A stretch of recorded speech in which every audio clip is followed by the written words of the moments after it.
We eventually discovered that instead of trying to get the other person to change, it was better to move toward the middle. She knows I can't help who I am. Another couple said, it's accepting the other person as is. A husband gave us this example. My wife comes alive at social functions. She's not big on games, but when people play charades and start laughing and yelling, she's in her element. I endure social gatherings. I'm a one-on-one person, and games like charades make me feel foolish. I'm fairly smart, but I don't think fast. We were at a party recently, and everyone had to participate. I tried to get into the spirit and laugh with everyone else, but it all just felt silly. When it was my turn, I took a pass. Here's my point. Although my wife nudged me once with a whisper, "Lighten up," she did it with a touch of humor, and never once mentioned it on the way home or after. Years ago, we would have had a dispiriting discussion about how I can spoil a good evening, but she knows I can't help who I am. I've learned to enjoy the fact that she's having a good time, even if I'm not. A willingness to respect the personality and interests of your spouse may be the first step toward harmony.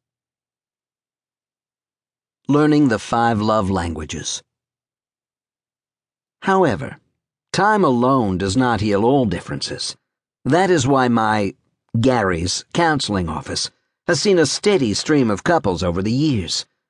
Some of the differences, as with Jason and his wife, are deep and hurtful. Other differences may not be as profound, but they can bring very real pain to a marriage. I have found that understanding each other's primary love language and choosing to speak it on a regular basis creates a positive emotional climate in which we can assess our differences and learn how to make them assets rather than liabilities. Let me briefly summarize the 5 love languages.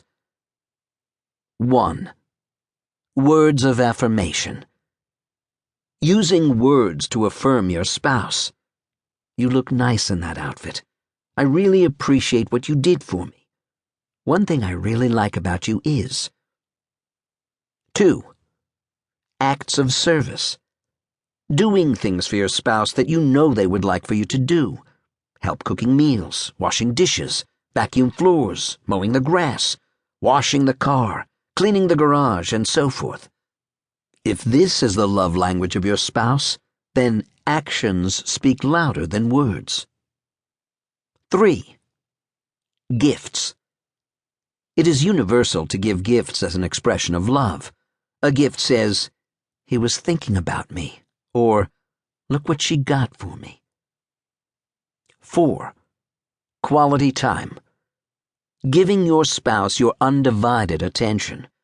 I am not talking about sitting on the couch watching television. Someone else has your attention. I'm talking about sitting together with the TV off, looking at each other, talking and listening, or taking a walk together as you talk. 5. Physical touch. Holding hands, embracing, kissing, the whole sexual part of marriage. Arm on their shoulder as you pour a cup of coffee, driving down the road and putting your hand on your spouse's neck.